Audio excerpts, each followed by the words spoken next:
What is going on, people? We are Tottenham TV. Spurs have beaten Manchester United by a goal to nil at the Tottenham Hotspur Stadium. Tottenham recording their first home win in the league since November. And also, I think only the second time this season we've recorded back-to-back league victories. So, and a clean sheet as well. Back-to-back clean sheets.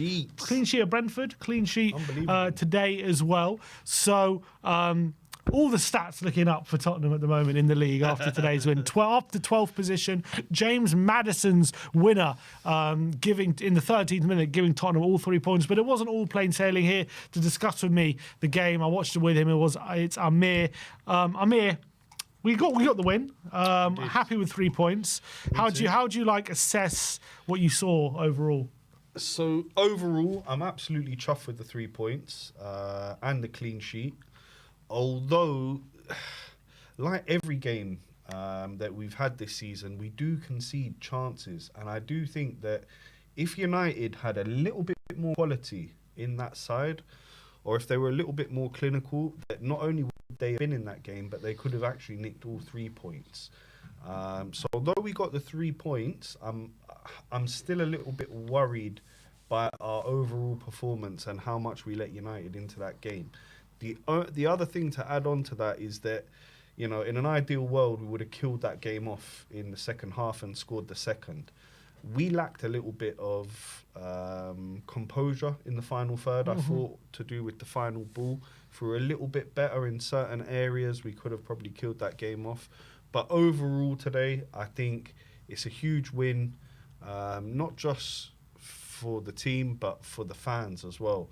We know that people got together today and there was big protests outside the stadium, and that we know that there's a lot of stuff going on to do with the club around the ownership and Daniel Levy and everything else. But for me, the real winners today were the supporters who came together, not just for the protests, not just for that, but for also getting behind the team, giving them the full support. The crowd sounded absolutely magnificent there. And in the end, look, it pushed us over the line and we managed to get the 3 points, clean sheet, and just starts to push us up the table a little bit. So I'm feeling good. Yeah, obviously in terms of how the game went, I thought first half, I thought we started really well. We got, although we started really well without creating too much, United then had that little catalogue of chances through Højlund, Garnacho forcing saves out of Vicario, and Dalla having one cleared near the line. And then we pretty much went up the other end and scored straight away with our own good move. Bergvall shot saved by Natan, and Maddison, who was having a really great first half, I felt, got the goal. And I thought the first half, we were the better side, probably deserved to go 1-0 up, but it wasn't like the best performance. I thought Maddison and Spence and Bergvall probably in that first half were the ones with the standouts. But I thought United, definitely had their moments in that first half. And then second half, it was a bit strange. I thought for the first 10-15 minutes of that first half, or second half, United were probably on top, weren't they? And they were the ones putting us under pressure, and we were kind of struggling. But albeit, again, apart from Vicario makes a save from... sorry, I'm just looking because there's a sit-in going on. They're just showing it on Sky Sports. But Vicario makes a save from Garnacho, and I thought apart from that, they didn't really create too many obvious clear-cut opportunities. And then we made a couple of subs. I thought that did give us for a bit of a second wind. Got Brennan Johnson came on. Sarr came on, injected that little bit into midfield. Brennan was getting into good areas on the right-hand side, and I thought it looked like we were going to go on and win. And go on and take the game away from them. Didn't quite happen. We never found that second goal. And then again, Man United found... for about 10-15 minutes after making the subs, we were on top. And then again, Man United seemed to regain control for a bit. And I thought for the last 10-15 minutes of the game, it was a bit of a basketball game. We were having loads of chances on the breakaway, and they were having chances like Zirkzee had that header, and they were pumping the ball in the box and having corners and making things uncomfortable. And then we were nicking the ball and having breakaways and having loads of openings without really killing the game. And that would be really frustrating from Ange Postecoglou's point of view. Big time. So I think overall we deserve the victory. I do think, still after a performance like that, you can't say it was vintage or, we're back on track and this was a demolition, because it was far from it. But I do think it was deserved 3 points. We deserved the win. And look, say what you want about Man United. they're not a great team right now, but they're still a team that went to Anfield, got a point, and played very well. They went to Emirates, went through in the FA Cup. They went to Man City and won 2-1, all not long ago. So they do have a capability of going to these places and getting results. So as much as they're not a great team, and they showed that today, you still got to beat what's in front of you. And this is a team that on their day in these kind of bigger games, they have tended to get results. So we did well to keep a clean sheet and get the win. But in terms of the amount of chances we should have created or didn't put away, and the chances we did concede, they're still, I would say, this performance will do nothing to... It will quieten down the Ange out debate for the time being until the next game, but I don't think it's going to be a performance that's going to convince anyone, put it that way. No. And it's not a game that will convince anyone either, because we just lost the two big ones, right? Liverpool and Villa, and got knocked out of the Cup. So, yeah, a win here will ease a little bit of pressure, but it's not going to change anyone's mind, I don't think, this one. Where he can sway minds and where he can change people's opinions about him is in that Europa League. Yeah. If we can go on, have some good performances, get to a final, then we're talking. Agreed. I think in terms of individuals, I thought Maddison for the first hour he was on was brilliant. Fantastic performance. Best player on the park. Yeah, I agree. And I thought he was phenomenal. He was putting in challenges. He was looking creative. He also got the goal. He was flicking it past the midfielders. They couldn't get near him. He was getting fouled constantly. He was just a constant menace for Man United, I thought, in that. And it was so great to have him back, isn't it? Off the back of, we'll forget, just before he got injured against Hoffenheim, he was also brilliant. And then off the back of that game, unfortunately, he went off injured. But, hopefully he can carry on this kind of form of momentum. He needs to. Long may it continue. James was showing me elements of his game that I didn't know he had him. The tackling, the bite, the fight. Brilliant. Long may it continue. Brilliant performance. One other individual that I'd like to shout out as well from that game, Jed Spence. I think he was fantastic. His marauding runs down the left, his link-up play with Sonny at times, really, really good, really strong, really physical. Didn't put a foot wrong for me as well. Fantastic performance. I'm on social media right now. Has a lot of calls for Spence for England. He's that in terms of his form, and a lot of people saying he needs to get that kind of recognition. And I thought it was another top performance. In fact, I thought Maddison was probably the best player for the 60 minutes. But I thought if you take the whole 90 minutes into account, I'd probably give Jed man of the match, to be honest, because fair shout. For that last half an hour, he was brilliant. He was actually brilliant, and the amount of times he gets us out of trouble with his dribbling ability, the strength to hold off certain Man United players, the pressure he relieves with his ability to get us on the front foot, and his tackling and his aggression.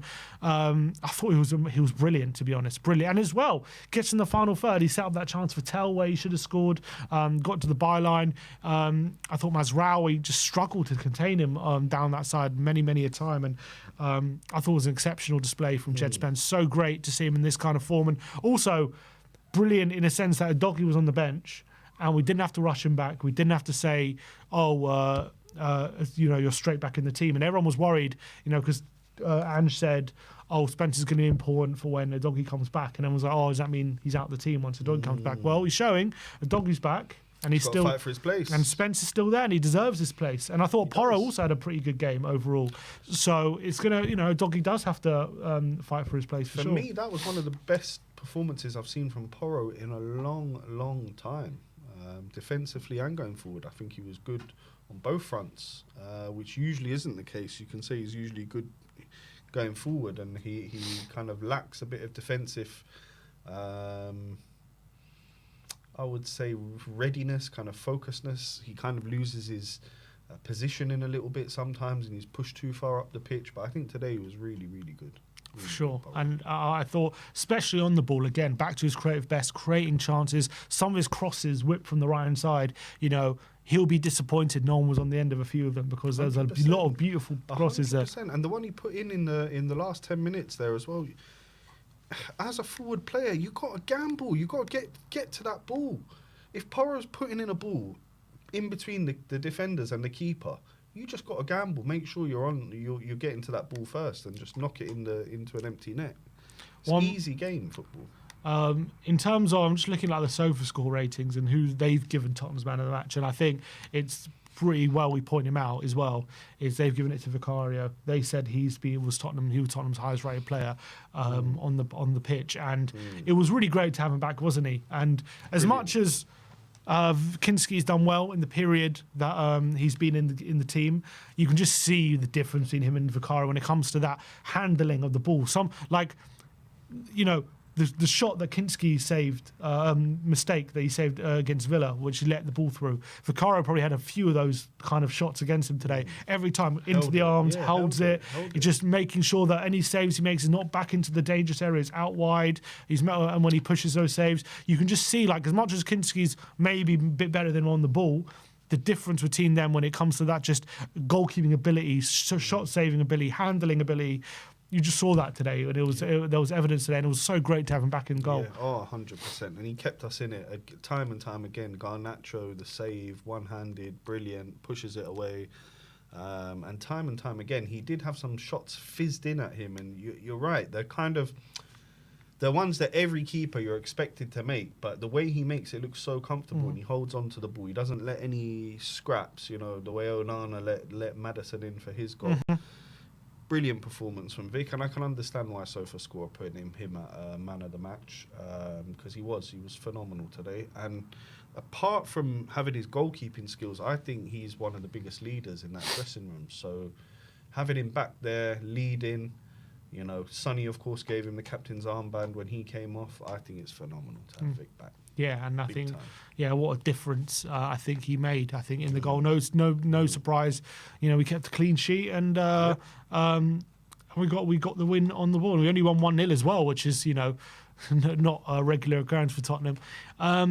I guess we'll talk about Dan, So and Tell as well. New guys who are making their home debuts. Bit of a scare. Dan So going off at the end of the game. Gray having to come on. Let's hope he's not injured and hope it's nothing serious. Yeah. I thought again he carried on what has been a fairly strong start to his Tottenham career. I know the first few games in terms of Tottenham haven't gone their way, but I thought Dan So in those games showed what he's about in terms of being that back line. And today I thought Højlund especially just couldn't get any spare change out of him. No, I really agree. I think Danso did really, really well. I'm hoping that it's just precautionary why he took him off. Just give him a bit of rest, really. I think he slotted in really well to that centre-back position.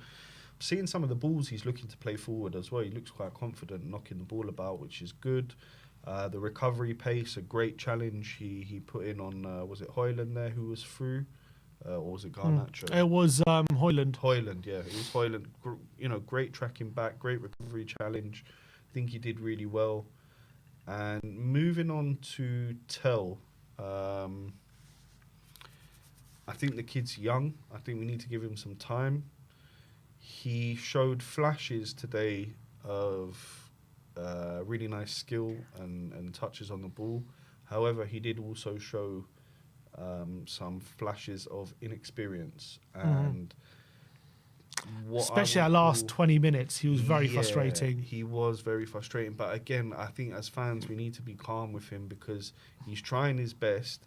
And sometimes when you're in a position of you're running down on goal and you've got a player on one side, a player on the other side, and you've got the ball, it's almost harder to make a decision than when you're one-on-one with the keeper, because when you're one-on-one with the keeper, you either shoot or you go around the keeper.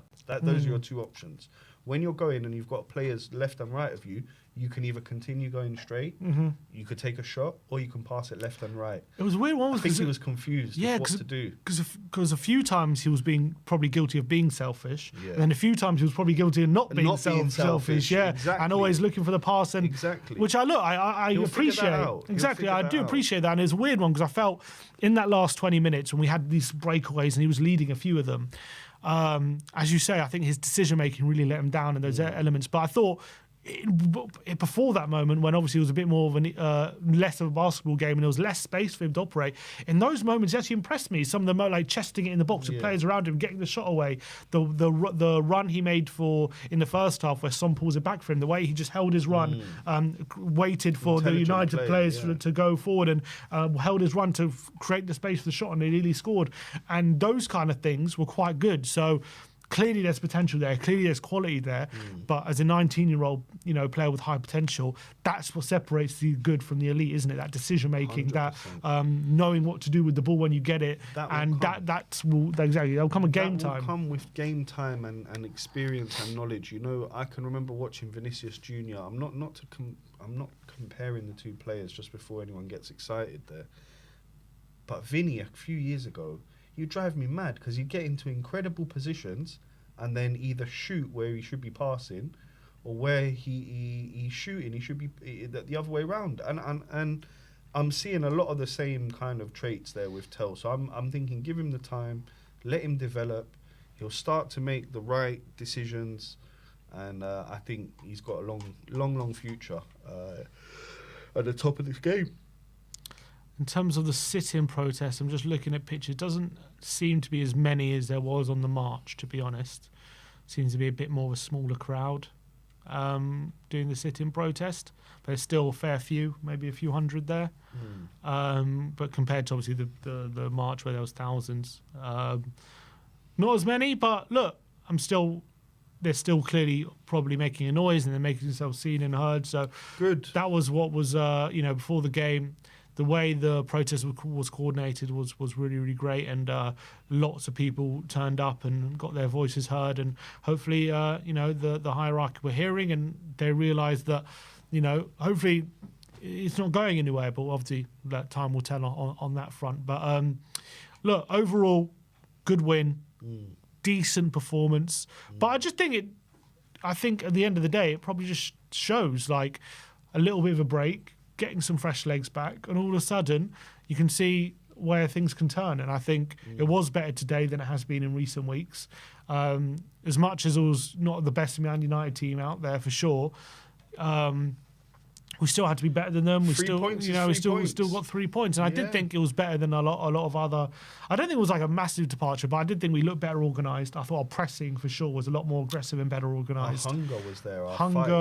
I just think energy. I just think that's a consequence of energy, which was definitely improved.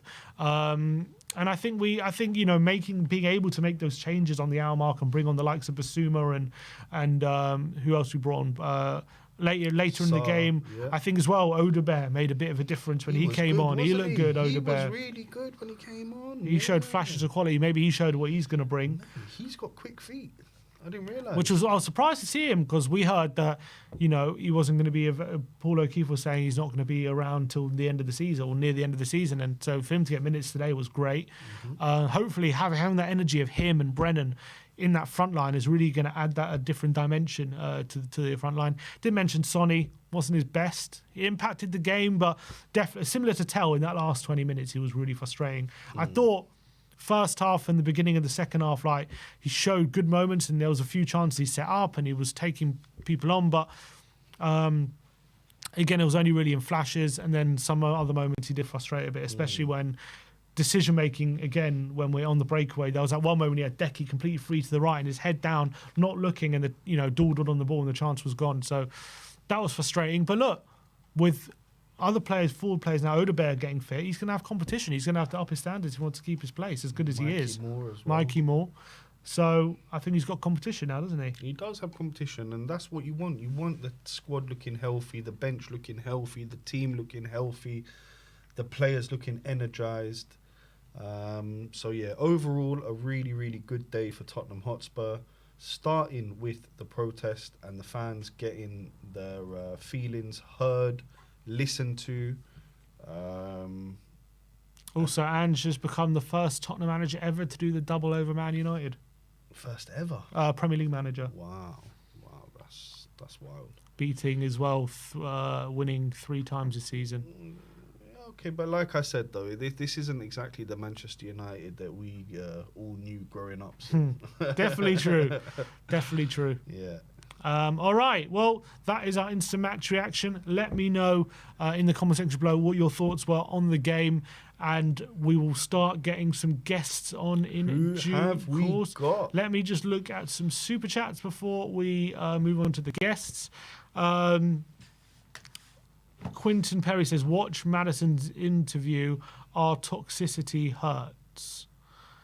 What did he say, guys? I don't know. What did Maddison say in his interview? All I can see on Twitter is a quote from Maddison saying, I hope there's a certain few that enjoyed me being the match winner today, which I'm sure he's talking about aiming at Keane. Roy Keane. Yeah. But what do you mean by, I don't know what you mean by the toxicity in the comments. So if anyone could shed some light over what he said, I will be much appreciated, because I haven't watched the interview. Obviously, I've been live. And when there are quotes from Ange come, I will keep you updated with all those. But yeah, let's start getting some guests on. We will start with Ross. Let's get Ross on. Big up, Ross. Good to have you on, mate. Hey, How you doing? Hey, been pretty good. Been a while, but I had to hear get him? back on here. I can't hear him. You can't hear me? No, can you hear him? Hold on 1 second. You can hear him. I can't hear him. I can No, it's not your side, Ross. It's our side. Okay. Check. You can hear him. So, okay, it's just our side then. Could you maybe plug the headphones into the speaker? You know what I mean? Maybe that would help. But that means you might not be able to hear him. But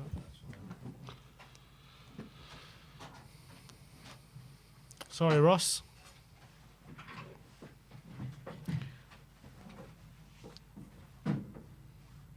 Technical issues in the We Are Tottenham TV studio.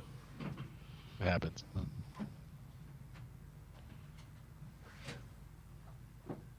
Speak, Ross? Hey, yep. You hear me? No, not yet. Can't hear you. Not yet. One.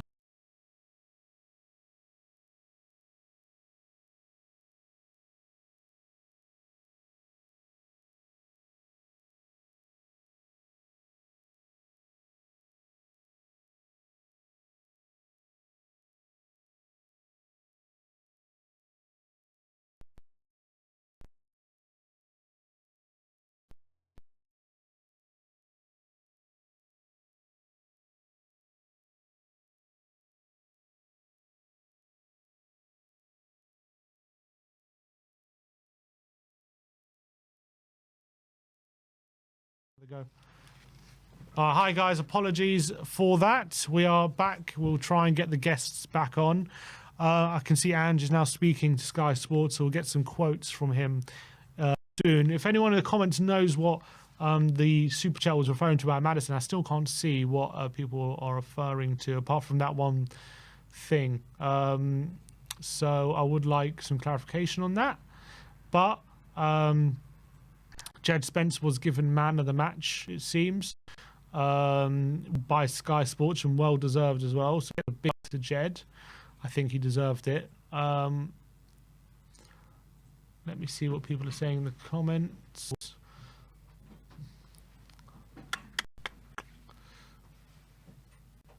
No one's saying. Okay. All right, we're almost getting the guests back. Levi Tucker says Vicario man of the match for me. Good shout. Very good shout. Audio glitching, people are saying.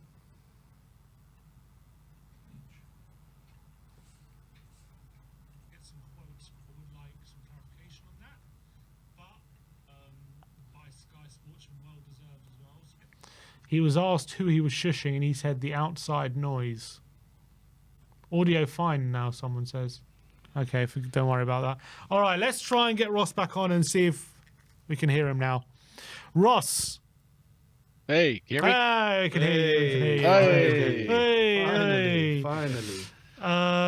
Lovely to see you, Ross, after 3 points, which Yes, sir. Yeah, which is not a common occurrence right And a now for Tottenham clean Hotspur. And a sheet. clean sheet. Yes, Clean yes, sheet. two for one deal there. I mean, man, and it's nice to look at the team sheet and look at the bench and actually see senior team members on that bench, right? And what a difference that made, right? What a Oh difference my it made God. going into the last bits of the game. Oh my God. I mean, it's just incredible to see. And just having Vic, Venom Vic back there. I mean, we forget, not really, but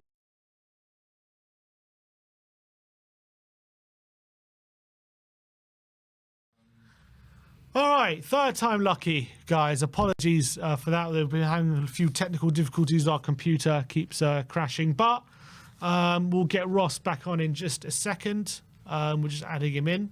I can't see him. Yeah, no, I need to get back in. Okay.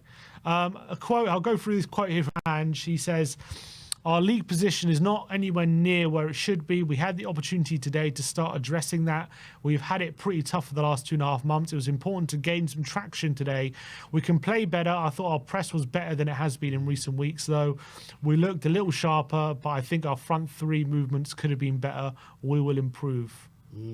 Yeah, and I agree with that. I think, agree with that. yeah, like, It's very honest.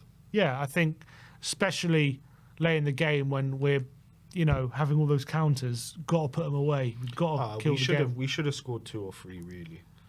United, on another day, Sim, that's a 3-2 game, I think. 2-1, 3-2. Easy. Yeah, for sure. And we should have, it should have been a 2-3-0 game. Like, we should have seen them off. All right, Ross, let's get him back on. Apologies, Ross, again. You're back on now. That's all right. You're back live. Third time lucky. As you were saying, having those players back, what a difference it made.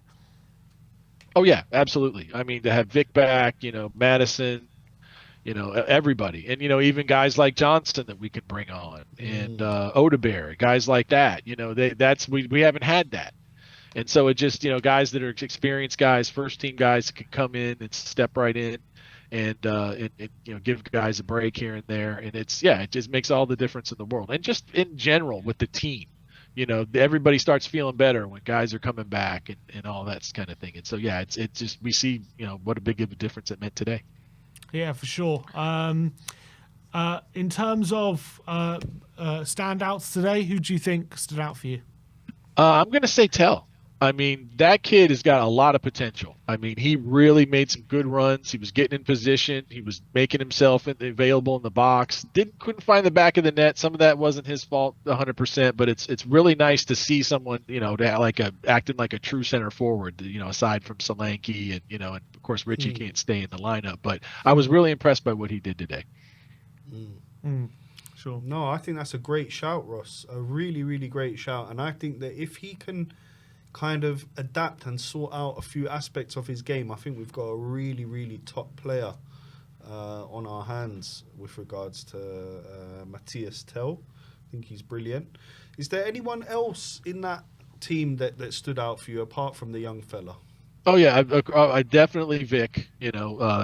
Just coming back and leading that defense and bringing that passion, just made some incredible saves. He was top. I mean, you just realize, what a great keeper he is, what a great find he's been. Also, I say Porro did well today. I mean, he's getting a lot of, gets a lot of stick for his defense or lack thereof sometimes, but he was really putting the effort forth today and really, made some nice challenges and kind of, was being aggressive and looking to really stop the ball.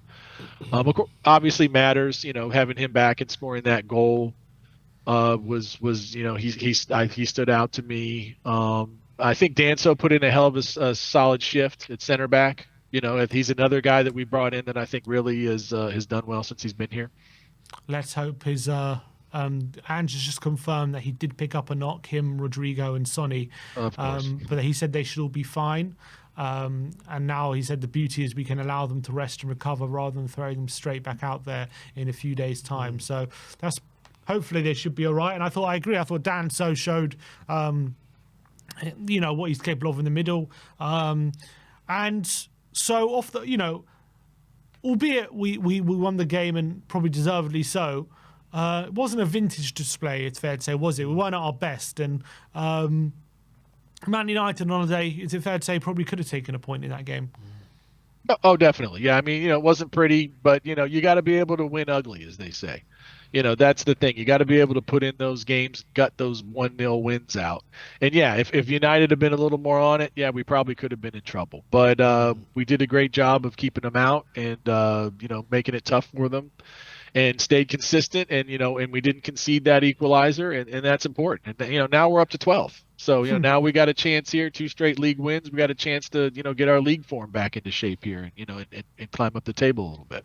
Yeah, build some momentum. Yeah, that's the hope. Do you think that's a possibility? With getting these players back, getting a couple of wins with a couple of clean sheets, albeit not the best performances, but you've got to start somewhere. And now we can really start to, with each game, with only one game a week as well. Do you think there's a chance we can start to build some momentum now?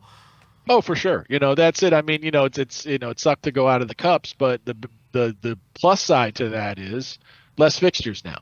Now we just have Europa League to worry about, and that won't be as often now that we're in the knockout stages. And yeah, you can see the feeling. I remember I was listening to the post game. For our side, Tim Howard was talking about how he could just tell on the faces of the players, the joy on their faces, the stuff after the game, that they're feeling better and feeling more comfortable and more together now that that these guys are coming back. Oh, for sure. I think you could see the kind of confidence radiating throughout that team, especially after we got that opening first goal. They all started to relax on the ball a little bit, and we were knocking it around. Some really lovely passages of play today. But for me, Ross, the Premier League table, whether we're 12th, whether we finish 9th or 13th, to me, it doesn't really make too much of a difference. To me, it's all about what happens in that Europa League. And with our players coming back in, with more players, recovering, and we're going to see more and more fresh legs back, how do you feel our chances are in that competition? Can we do the unthinkable and actually get to a final in Bilbao and do the business? I think we can, just for the reasons, as you said, we're getting guys back. We're getting back to full strength, and we're going to have as strong a side as anyone in that competition that's left in it. Yeah. And over 2 legs, we can absolutely do that. And it's just sometimes it happens. You see this happen all the time in the Premier League. Teams get out to a strong start, and then they fall off, or teams get off to a poor start, then they turn it around the second half of the year. So you can do that. It can be done, and it's looking like we got a chance to do that for sure. Come on, I'm loving that positivity. I'm loving it, Ross, and I really do think that we can do something too. It's about striking when the iron's hot, right? And as soon as we do get all those players flowing back in, can we get them playing to the peak of their abilities? What did you think of the little glimpses of Wilson Odebear? We haven't seen much of him, but he's back now after a long absence. What do you think of his little cameo today?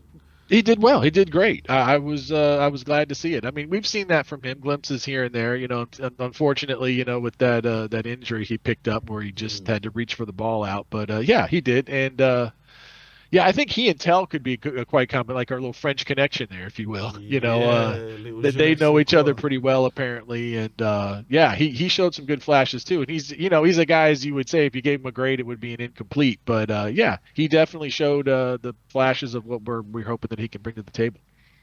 And away from matters on the pitch, obviously there was a big protest today before the game, and it looks like probably one of the biggest ones we've seen, or the biggest one we've seen against the board in recent history.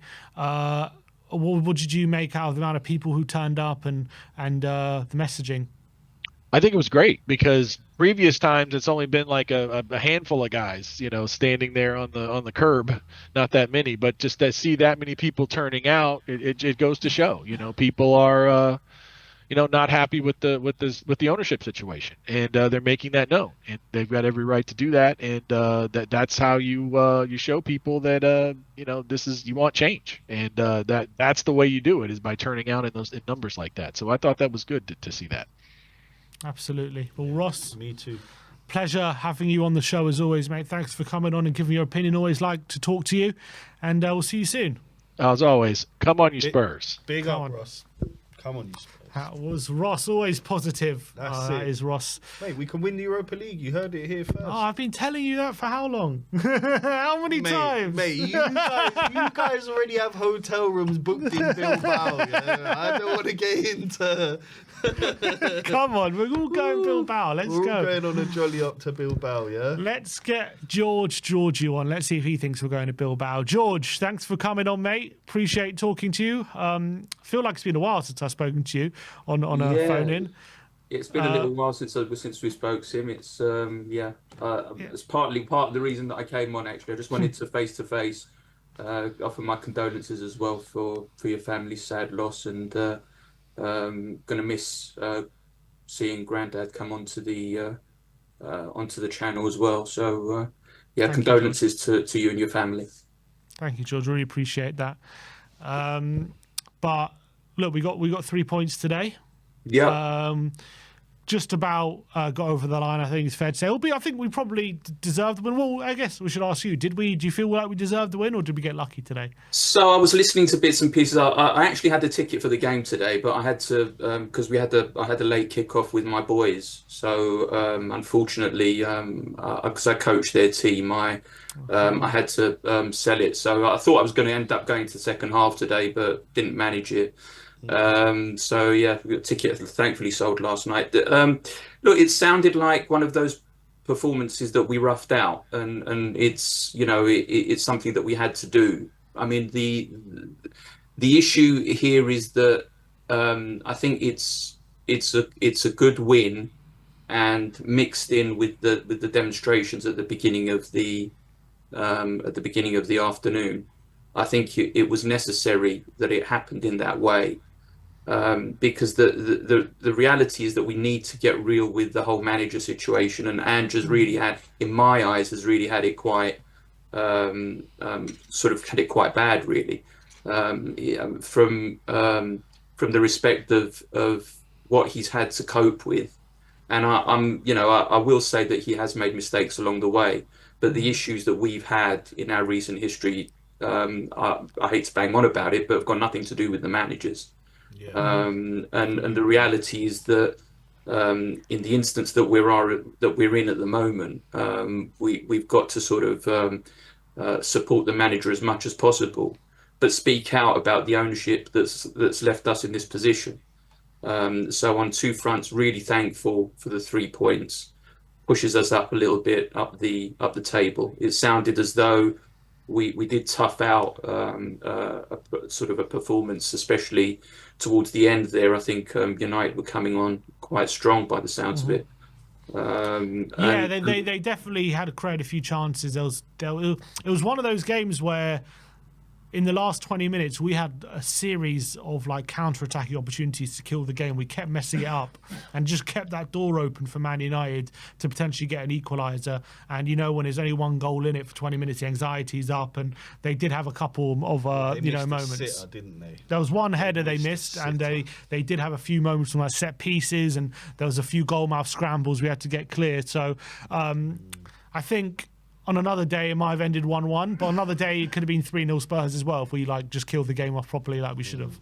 Yeah, so look, again, I understand the comment that this isn't the United from yesteryear, but they've got a lot to play for at the moment as well in respect of what they're going through. And I hate to say it, but we are looked at as being a soft touch these days. So for them to come and for us to put in a performance to actually win the game, and to be so positive, even though, like Ross said, we kind of won ugly. I think that is a positive step forward. It's a clean sheet. It's our second Premier League clean sheet as well. So I think we've got to put the events of last week behind us, and say, look, it was great while it lasted. The reality was that we were decimated with injuries, and we were up against two very good teams, one potentially sort of the best team in Europe, and we were playing them away from home.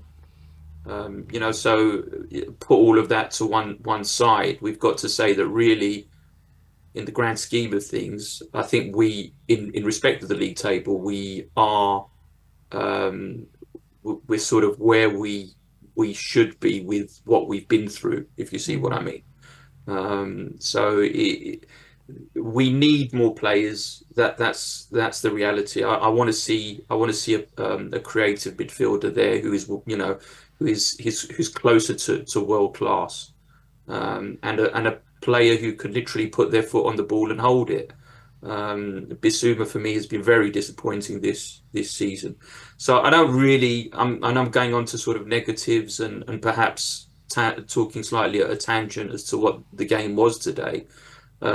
But I just want to say, sort of going on from here, there is still a big building process for this manager or whatever manager is going to come along after him. But for the time being, I think we've got to stick with it. We've got to build on it, and just hope that the current ownership, because the sad fact is that I don't think they're going to be going anywhere. But with the demonstrations the way they are at the moment, it will be an embarrassment to them, and the last thing that they want is their branding to be tarnished. So I hope to join in other demonstrations in the future, and I hope they're as strong as the one, if not stronger than the one today. Yeah, amen to that, George. Amen to that. And for me, George, one of the biggest positives that I saw from today's game, it wasn't even the 3 points or the clean sheet. It was to see our system actually working. So the press was doing really, really well all game. I thought Tell was leading it really well. Sonny backing it up. Kulu, Madders as well at times. And I felt like we were managing to win the ball back in the middle of the park. Second balls, we were good. And I was just wondering, from your position, from watching now, about 18 months of Ange Ball, where are the positions that we need to strengthen in if we want to get this Ange Ball machine ticking at full pelt? I think we let's see how Matis Tell gets, because we've needed a good striker and a backup striker since Harry's gone. And I know Richarlison and Dom was supposed to be that. But I think Richie, is showing. I've got real strong concerns as to whether where his career is going in the Premier League at the moment. So I would certainly say a striker of sort of some significance. Certainly, we need a creative midfielder, and this predates Ange Ball. Yeah, so a creative midfielder. We've not really had a good creative midfielder since Eriksen was in his pomp. And that's what we've been lacking. From the centre of midfield, if you watch some of the games, it's almost like watching a butter go, a warm knife go through butter sometimes.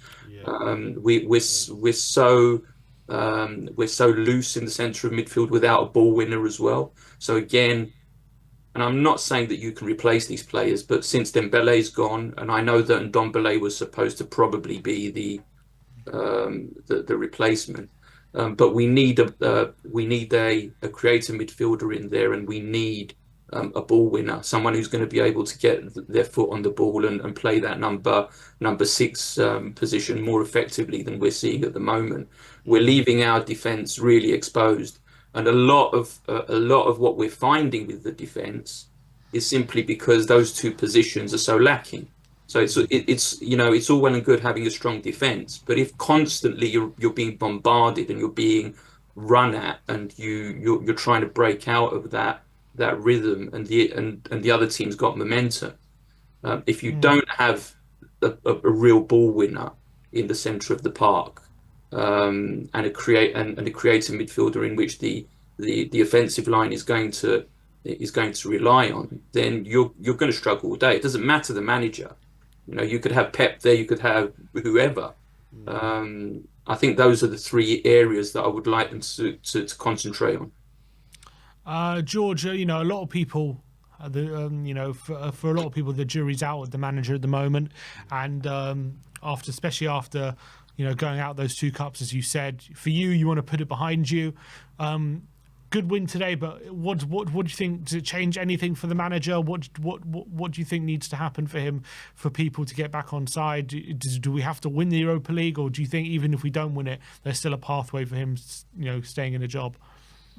We're Tottenham Hotspur. We should be winning, as far as I'm concerned, we should be winning a trophy every season. And this didn't begin, and it doesn't end with Ange. Yeah, so we've had the cream of the crop, and we've got to say to ourselves, well, what went wrong? So we've had probably 3 very prolific managers in Mourinho, Pochettino, Conte, and you may even want to throw Nuno in there with the success that he's currently having with Forest. I would. And we've got to say to ourselves, this is a rinse and repeat situation for the last 24 years. It's that simple. The ownership at the club has made gaffe after mistake after error.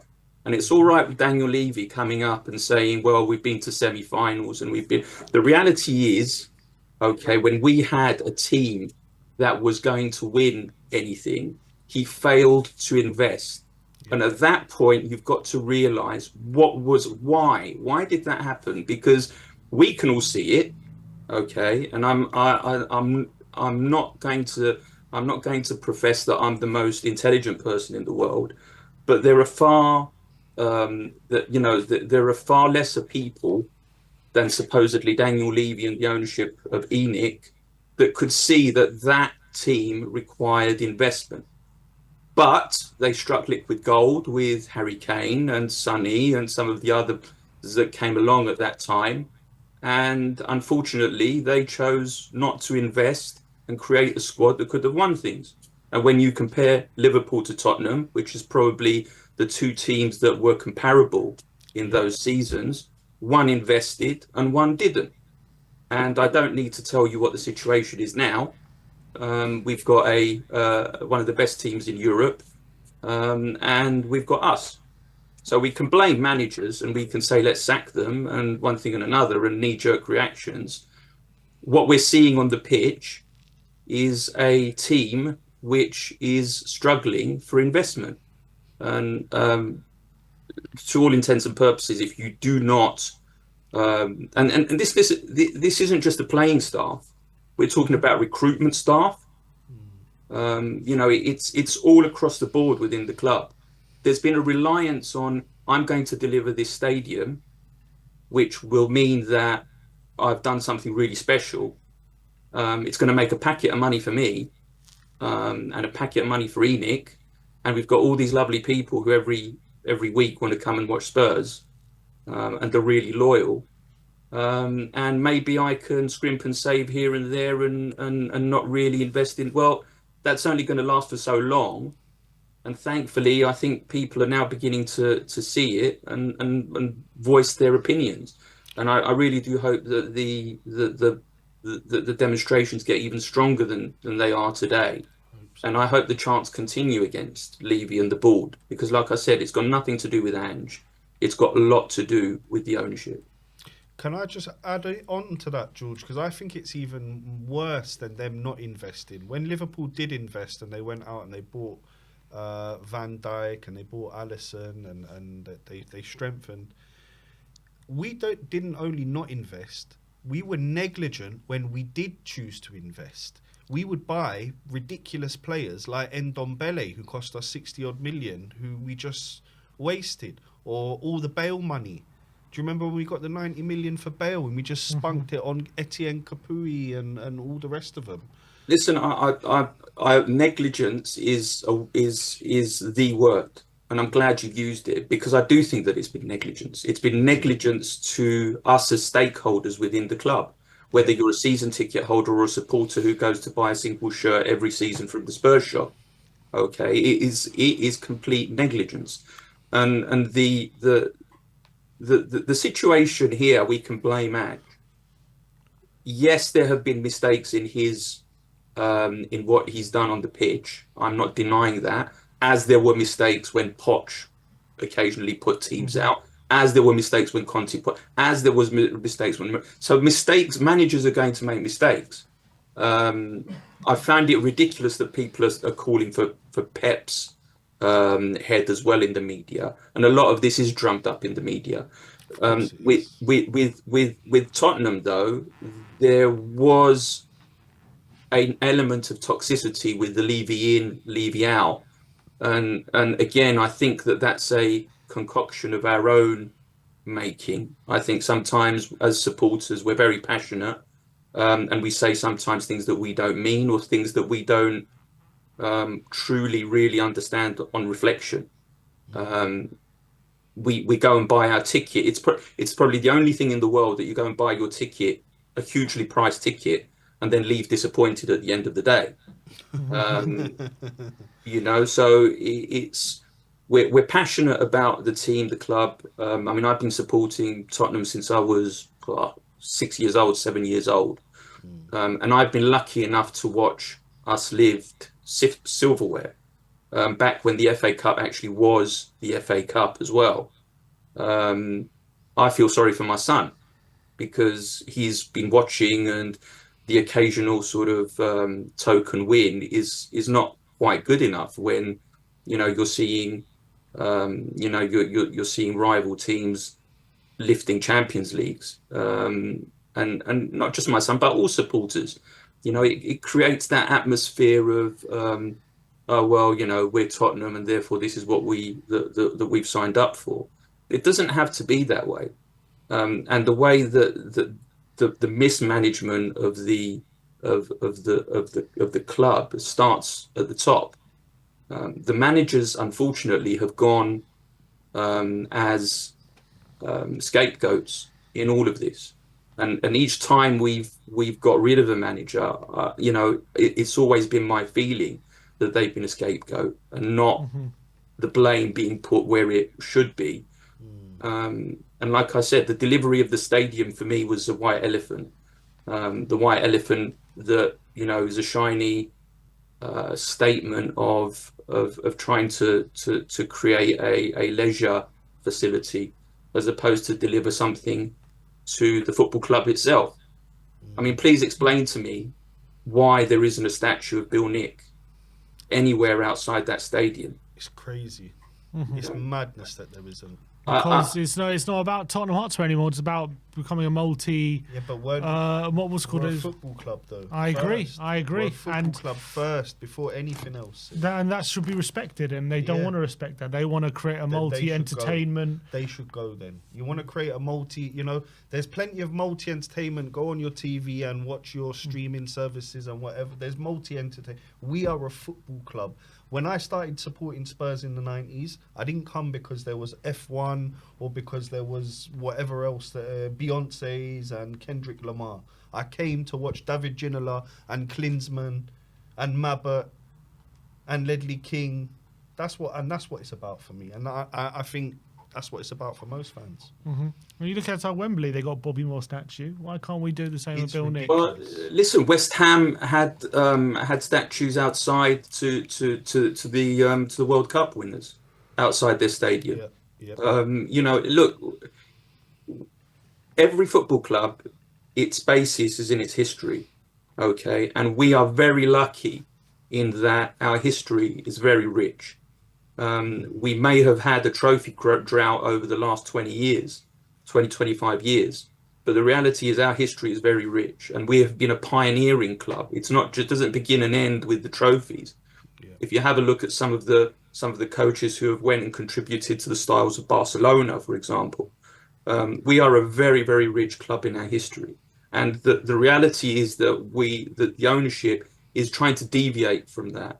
Because it wants to be seen as being a stadium, not a football club. And that part to me is what hurts the most, I think, in all of this. Because without that history and without the kids going and seeing and being part of that history, they're going to start disassociating themselves. In today's day and age, football means watching Champions League players.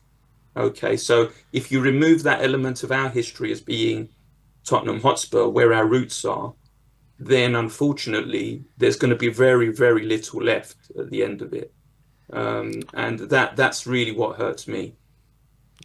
George, look, I'm gonna have to move on, but it's lovely to chat to you as always, mate. It's really good to see you. appreciate your kind words at the beginning of the call as well. And we'll see you soon. Come on, you Spurs. Come on. Tottenham. Some quotes here from Ange in his press conference talking about the protests. He says, well, I mean, obviously I wasn't outside, so I can't comment on that, but I thought the fans were great today in the stadium. I thought they got behind the team, and it was important. Like I said, it was an important game for us, considering we build up for the week, and how we had the opportunity to just have a breather and kind of assess things, and also allow us to work with players leading into it. You know, all the fans contributed to us getting the result we needed. And then he also said on the ability to make 5 senior subs again, he said, yeah, it does make a massive difference. Getting guys like Vic and Madders contributing straight away. You can see the quality they have and the presence they have. As you said, I can put guys on for the guys like Brennan and Wilson. Vic Madders, to a certain extent, it might take them 1 or 2 games to stay up to speed, but the fact we have them available, it's an enormous boost for us. And also one interesting quote talking about Amorim. He said, I could see Ruben Amorim there playing players out position, kids on the bench. He said, welcome to my world. But that was for 1 game. Do that for 2 months. Do that for 2 months for anyone. He's right. He's right. All right.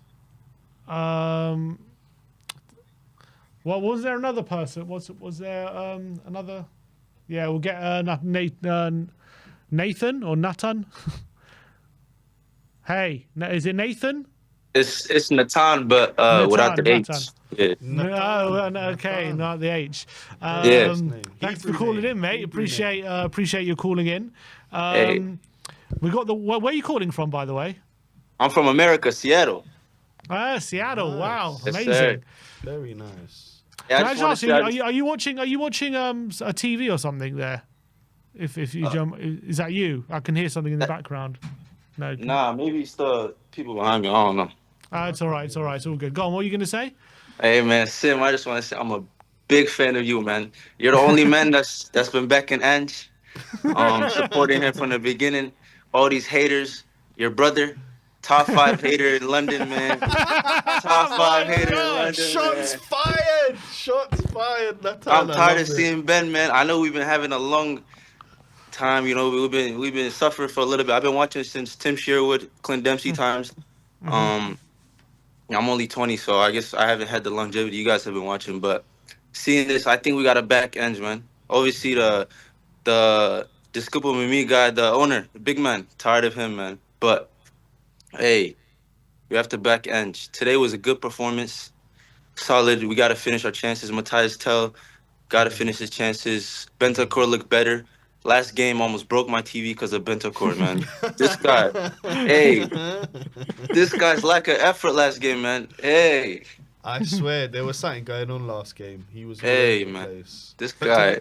today was brilliant though, Natan. What Yeah. explains that? he was good, bro. I don't know, maybe it's Mrs. something, maybe. I don't know, man, but he was he was better today for sure. For sure, he was better. I want to give a shout out to Vicario, big player, big game, Huge. big player. You know. Huge. Yes, and obviously Madison was good as well. Obviously the comments from Roy Keane kind of maybe helped him out a little bit, but he was better. Surely He he can was get better that little bit today. of fire in his belly. I think always Yes. performs better when he's got that. Yes. What do you guys think is gonna happen from now on, or you think we're gonna carry this on? I know we got Ipswich away. I'm not too confident about that, to be fair, but We what do you owe guys think is those- gonna happen? We owe those tractor boys a thumping, Natan, yeah? I was in that Yes, sir. stadium when they beat us, yeah? The amount of noise coming from that away end, honestly, they just rocked up to London, had a party, and pissed off home on their tractors. So I'm looking to go up there to Portman Road, slap them about, send Yes. them back down to the Championship, and we move on to the Europa League, where that's where we're really fighting this season. For Oh yeah, man. I'm in Seattle, yeah. So the only other Spurs fan is my little brother. Shout out Ebenezer. Big up. Yo, up I've been getting Ebenezer. bullied for the last couple of years. Tell me about it. Tell me about it. I got I play in college at the Division 1 level here in America, nice. and my boss, my manager, is an Arsenal fan. Hey, Oh, long God. long day with this guy, you know. But I just want to shout out my guy Sim, you know, big fan. You know, I might get a T-shirt with you on it, you know. Big fan of Come Sim. on. My My guy. guy, you're my guy. Come you know on. who called in last week? It was to Slim called in last week, calling me yeah. out, saying I'm disingenuous. I Oh, don't yeah, I believe what heard I'm that saying. conversation. I Now I've got heard that Natan, one. my Yeah. guy. Natan Come calling on. me, giving me props. That's Listen, my Hey, guy. man. One last thing. Tell Ben, stop crying, bro. Believe in Ange. Believe, believe, believe. We're going to be all right. We're going to make it out. We're going to make it out. Do you think? Would you think now we got our players back? You know, there's we can start gaining some momentum now in this season. For sure. For sure. I'm telling you. We got a chance, man. This guy, Ange, knows what he's doing. I have a feeling it's just he needs his players. When he has dead men like Timo Werner, can't do nothing about that. You know what I'm saying? Obviously, he's a professional. I'm not. But, you know, we have a chance. I think we can push. Obviously, this pushing up for the Europa competition is long, to be fair. But I think we have a chance to go up, to improve. I think Europa League we have a chance. But obviously, I'm seeing the odd makers say that we're favorites. Hey, we need to focus. We need to relax. Easy on that one. We need to relax. I'm confident, but hey, you need to relax. Especially after the last couple of games, especially against Villa. I didn't eat for 2 days, bro. That game was hey. That was horrible. trust me, Natan. trust But me. You know what? You know what? I think's got written all over it in the Europa. Aren't Fenner doing really well with Jose? Fenerbahce. Yeah, Fenerbahce. It will be a Jose. Masterclass come up against us. Oh god. Oh, yeah. Yeah, I'm not looking Couldn't forward ta- to I that for couldn't sure. take it. But in terms of today, do you think we deserved the win, or United had some chances, didn't they? Did we? Or Yeah. some people say we got a bit lucky.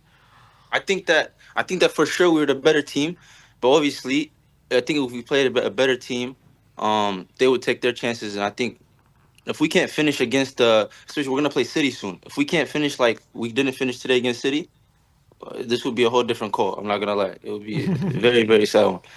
We have to be able to finish. We're the better team. We have to take our chances. Son, hey, Heung-min Son. Sim, that's the one thing I disagree about you. This guy's Son. Hey, he's our guy and everything, but he needs to take a rest, bro. I know I've seen his potential. Obviously, Europa League when we played against that one, when the kids were scoring, you could see his potential. You could see everything. But we need to give him a rest, man. We need to get Odegaard back, integrate into the squad. Son at his best is Spurs at the best. You know, a lot of people are disrespecting Son, but he's a club legend. You know, he gave everything. He came here when he's 22, he's 32. 100%. Me and him have won the same amount of trophies. That should say something, you know. But we have to give some slack to Son. You know, he's been playing a lot of minutes. Obviously, he's a club legend, so we got to take a chill on that. We got to give him some rest, and then let's see what he can do. But Yeah, I that's think so. the You know, one. with Brennan Odegaard now coming back, you've still got more there. You've got Tell there now. Hopefully, in these next few weeks, he can start getting some rest because I still think Son's got a lot to give. I just feel Yes, like yes. at the moment he is being overplayed. He's not looking like himself. Same with Decky in the last few weeks as well. Yes. Not quite looking himself, and I think they just need to have a bit of an extended break, like a week or two, and come back really fit and fresh, and we can see the best of them again because we haven't seen the best of them for the last few weeks. I do agree with that. So hopefully these players come back and really help with that. But yeah, look. Good win. Back up into 12th now. Getting Yes, edging sir. closer to the top half. Come on, boys. I have one quick question for you. Go on. One quick question. This summer, it's gonna be we gotta make quick transaction with players. Basuma or Bentancur? Who you saying going? I think probably Basuma. I think only because I like Basuma. I actually think Basuma has a higher ceiling than Bentancur. I But agree. I just feel like with Basuma, he just in these crucial moments he lacks that concentration and that discipline, which I think top players need. I think Bentancur has a bit more of that, and I think when I see Basuma like do something brain dead, it just really frustrates me. And I think maybe he's done it just one too many times, whereas Bentancur, for whatever you want to say about him, yeah, he put in performances like he did against Villa where he was shocking, but I still feel like, ever since he came back from the ACL, he's been so stop-start from him. He got the ACL, then he came back, got injured for another 3 months, came back, then he's got on a ban, then he's got on 2 concussions. It's like I still feel like we haven't seen the best of him since he's come back, and we've seen flashes of it. So I'm willing to allow him to show that rather than I think for Basuma, it's like he's had enough chances at this point. I agree. Yeah, I agree with you totally. But you know what I'm saying. My guy Bis, man, he's a big player when we don't need him to be a big player, but when we need it, he doesn't want to step it up. But obviously, I think Bentancur does need to stay. Basuma, try to get what we can get out of him. But hey, great call! Shout out my guy Sim. My guy Natan, my guy. Call hey, in man, again, hopefully we win more please. Yeah, that's it. Call in every. Or when you call in every here, game. when Ben please. Ben's Yes. here, I want to hear you firing some more shots. Need you to be a regular caller, Natan. Yeah, I'm gonna call when Ben comes in. You guys have a good one. You too, bro. You Nice, too. thanks, Enjoy thanks the for calling win. in. Shout out Ebenezer. Come on, Ebenezer. Paul Langley says, how much did Sim pay Natan to call in? He called in out of his own free will. Thank you very much. What do you mean? I heard it was 5 digits left. 5 digits involved. Just don't go for my bank transfer. That's what I'm asking. I beg. All right, let's keep going with these calls. Big up. I don't know how Barry can follow up such a great call unless he's got even more flying praise for me. Barry. Cool, he's in on the act. How are we doing today? Are we Anjin yet? Has the tide turned? Have you flipped? What's going on? In this one. Tim, seriously, mate. You had one caller call in and back you, and now after last night, the tide is turning, Barry. Do you not feel it? The groundswell. Do you not feel it, Bilbao Barry? Bilbao calling. You can't you feel it, Barry? Be on the right side of history here, Barry. It's now your time to change your mind. Next Saturday, me and you, Ipswich away. There's not going to be any niceness about it, mate. There's going to be some truth, mate. Yeah, like let's give them the props. There's also going to be 3 points. That's what there's going to be, Barry. Come on. First props to change for Tottenham and all the guys that protested. Right. First props for today, because that was by far and away the best protest that's been ever. I think we would say. So big up to everyone that was involved, supporting it, the international fans. Everyone that was there today, tweeting it, everything else. Big up to Spurs. Yeah, let's give them some credit. We've won back-to-back games in the Premier League since, I don't know, the last time we won a trophy, it feels like. So back-to-back clean sheets in the league as well, Barry. What Sim? It's all right, mate. Just calm down. Just let you know. Just putting that in there as well. Look, Sim, it's not Bonnie Blue, mate. You haven't got 2 minutes, and you haven't, to do your thing with her. Yeah, let's not get excited and go crazy. It's not 2 minutes here, Sim. Come on, right? So, look, back-to-back wins, back-to-back clean sheets. We're flying up the table. We're into 12th. Look, we've got to enjoy it. Iggy always says, enjoy the wins, right? But let's not get carried away. Jed Spence, again, man of the match performance for me. But you know where I'm going, Sim? You know what I'm going to say next, don't you? I don't know how you can bring him into this conversation. No, I'm not going to bring the trophy winner into the conversation. Oh my God. I mean, you brought him into it, so let's not talk about Emerson Royale, yeah? Because we know the love, yeah? I'm going to talk about our captain, our leader, who again had a touch of the Richies. He couldn't control the ball. He made one good pass, I think, that no one was there in the middle. So he had a case. He's like moulded into a cross between a Timo Werner and a Richarlison. He's not looking up and then crossing the ball, and he can't control it. I don't understand what's going on with Sonny. Is he shattered, injured? Barry? No, he's shattered, Barry. It's like Kulu. He's playing at 60%. So why when we had the bench that was probably the best bench we've ever had this season, why he didn't come off like when Maddison came off? That's 62 a good question. minutes. That's a good question. I think players like Sonny, Barry, they sometimes get a bit of an extra leeway on the pitch because of the quality and what they have in their legs. Even a Sonny at 40% is sometimes better than your average player at 80 or 90%. So that's why I think sometimes Sonny gets that extra 15, 20 I get it, but minutes. look how hungry Odebear looked, right? He looked brilliant. I know we've seen what was this 2.5 games plus 10 minutes of Odebear since he signed, right? Pretty much. But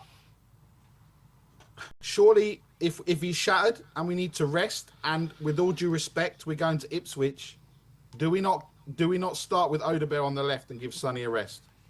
Yeah, maybe, but we just got to be careful with Odegaard because he's been back, after a long period. He's had hamstring surgery. You just got to bed him in, slowly but surely. You don't want to. That's why I think it's why you got 5 minutes today. You just got to make sure that you only start him when he's ready for that. Ven, yeah? No, Exactly. We don't want to please do God, Van no. de Ven. We don't need any more of those, Barry. So we got our players fit. We need them to stay fit. So, my next question for you guys: Saturday, the 22nd of February. What are we? When's the next international break? After Man City? Yes. So Christian Romero will be fit to start next week, yeah? Don't know. No, so. probably till after the international break, I think. Are you sure? Because I'm sure Mr. Romero will do what he likes to do and get fit before an international break to go and play for Argentina, no? He'll use it to build his fitness up for Spurs. Oh, Sim. Sim, you are more shameless tonight.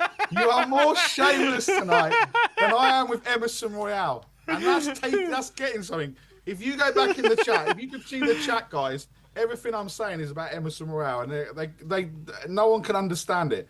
Sim, this level of shamelessness from you tonight. I don't know. I think I'm actually got to basking give in you the some glory credit. of 3 points. Come on. I think I've got to give you some credit for this, Sim. I don't think I can go at you and say, "Come on, Sim, let's just calm down," because you got callers calling up, you got Tottenham winning. You got clean sheets flying everywhere. I mean, it's all coming to fruition, Barry. It's all coming to fruition. Lord help you if we win a trophy. Lord help you. I've seen a prophecy next Saturday. I'm going to be sat there. Son's going to score a hat trick or some nonsense next Saturday, and I'm going to be mudded beyond belief, and you're just going to be sat there with the biggest smile on your face. And I think I'll walk out. I don't think I'll be able to next week. He's already threatening a strike.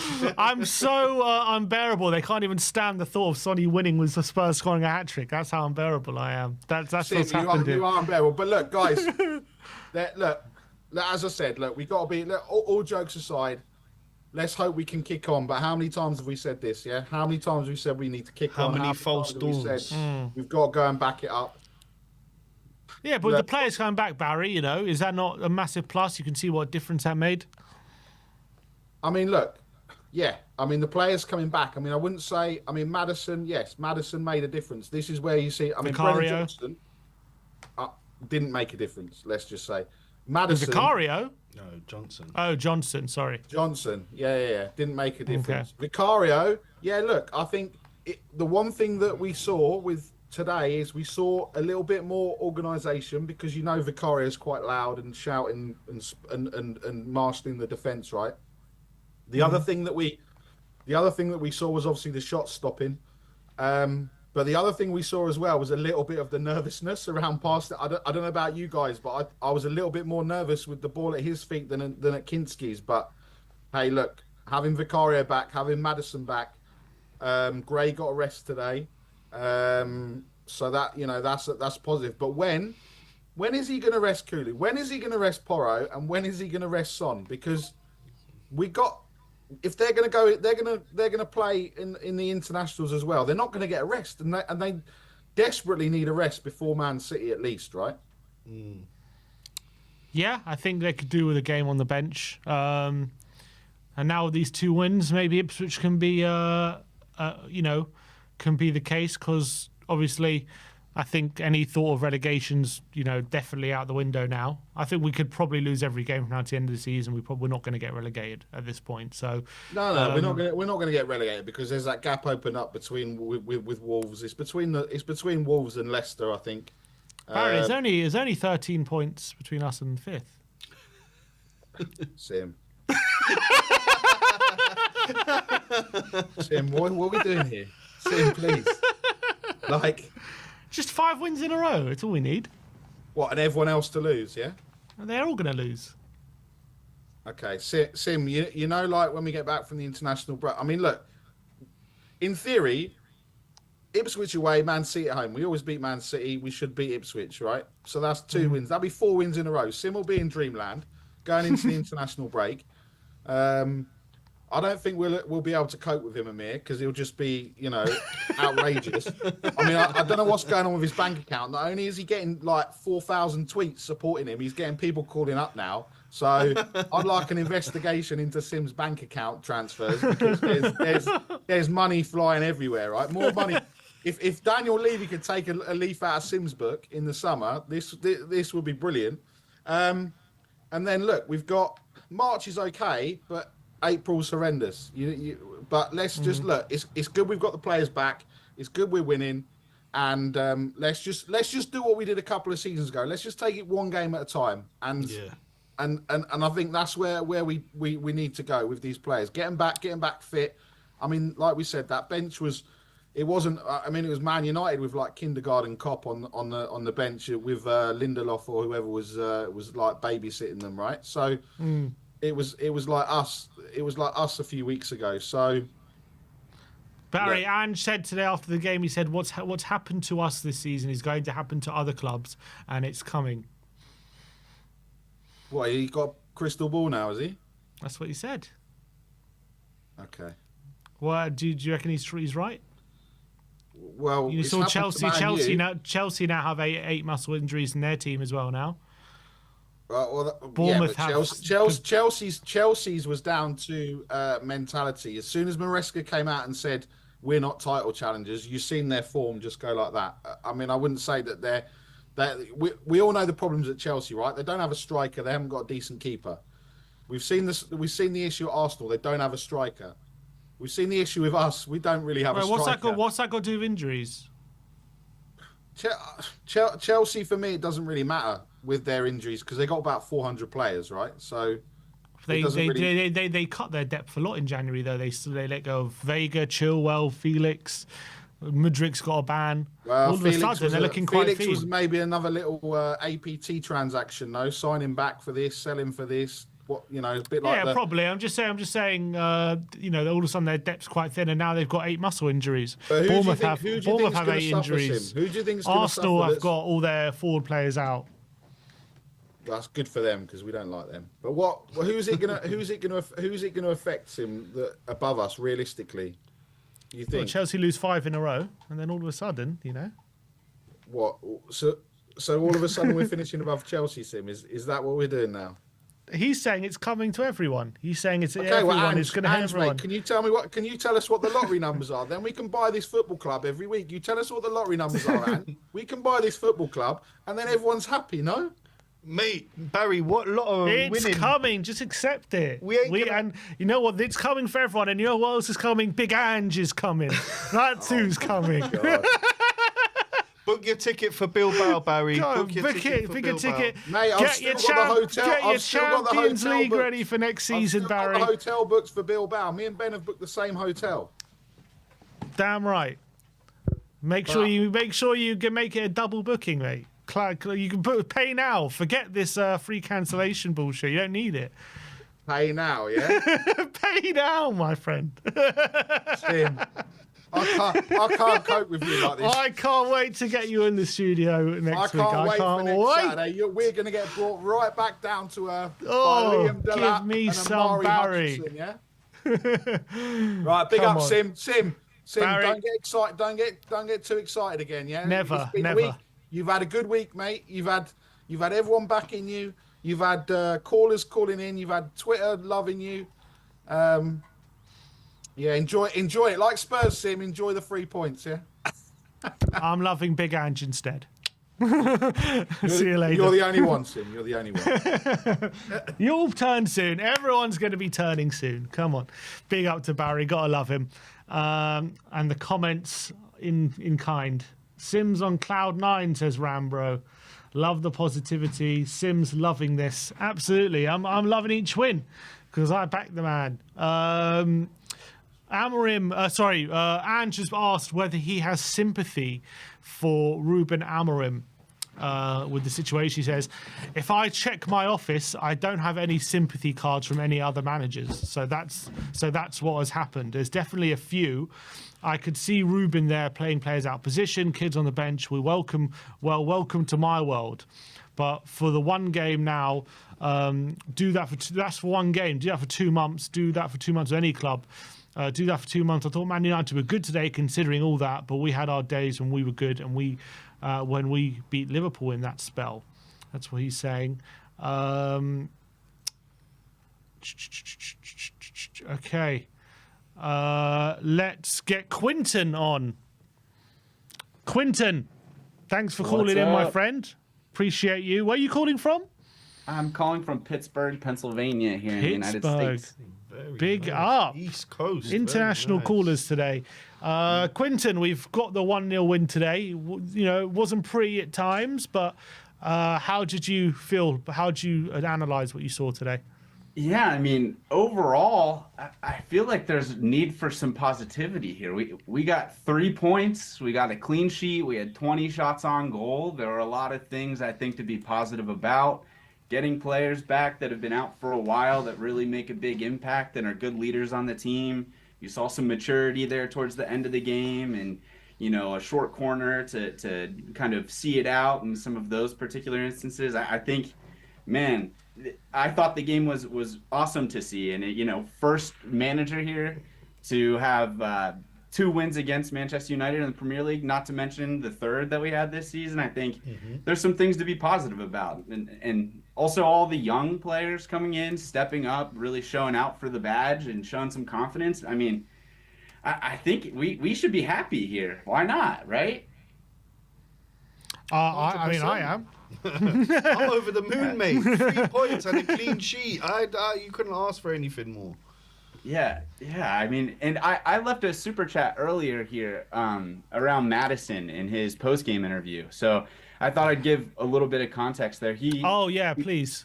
Yeah. He mentioned, you know, outside noise seeping through to the players and affecting confidence. And, you know, Roy Keane and all of that this week, obviously very particular for James Maddison, but he was talking about all of the other players as well. And I think we tend to forget that we have a young group of guys here that are online and really impacted by the pressure at a big club with a huge new stadium where they have very high expectations.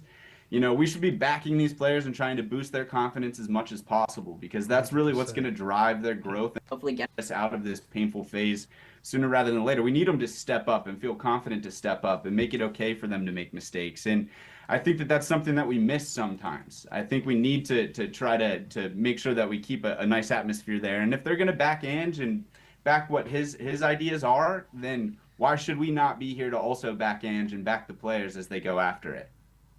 100%. Yeah, I completely agree with that. And I think as much as this season has been extremely painful one, especially for the last few months, I think right now our best course of action is to keep Ange in charge and hope he turns it around and see what he can do once the players are back fit, and see if we actually do have something here, because I think this club needs stability. It needs a project. It needs to have a figurehead we can all believe in. And if yes, there's a possibility he's the wrong guy, and if that happens, and then at some point, maybe at the end of the season, you say, look, we gave it the best shot and we have to go our separate ways. But I think we have to give it every opportunity to succeed, and we have to give it every chance to see if we actually do have something, because that's the only way for me we're going to ever bridge the gap between the top sides, is having that stability and having everyone on the same page for a long time. That's what the other sides do have. So I think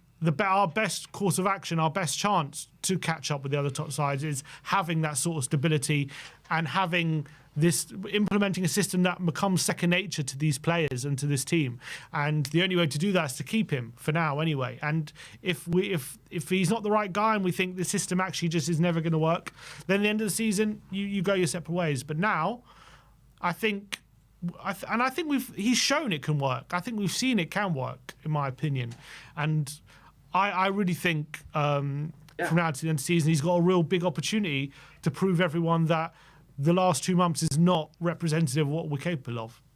Yeah, I mean, I think you're totally right. And I always hear people bring up all the not great performances, but like forget to mention the performances we've had against Manchester City and Liverpool and these ones against Manchester United. Like we've had really brilliant glimpses of super exciting football that frankly I'm happy to watch. You know, it makes me excited to watch the Spurs and makes me wake up early to catch the games over here, you know? So I think that this is something to be excited about. And we're still in Europe. We still have an opportunity here. We're starting to get players back. If we can create a good atmosphere and grow the players' confidence, I think it's only going to be good for us. And with all of the young players we have coming in, we've been begging for this for years. And I don't understand why we're not okay with letting these players grow and make mistakes and be in situations that are uncomfortable. We have to be understanding that we are in a project, right? No matter what people say, this is a project, this is a point of growth right now, and we have to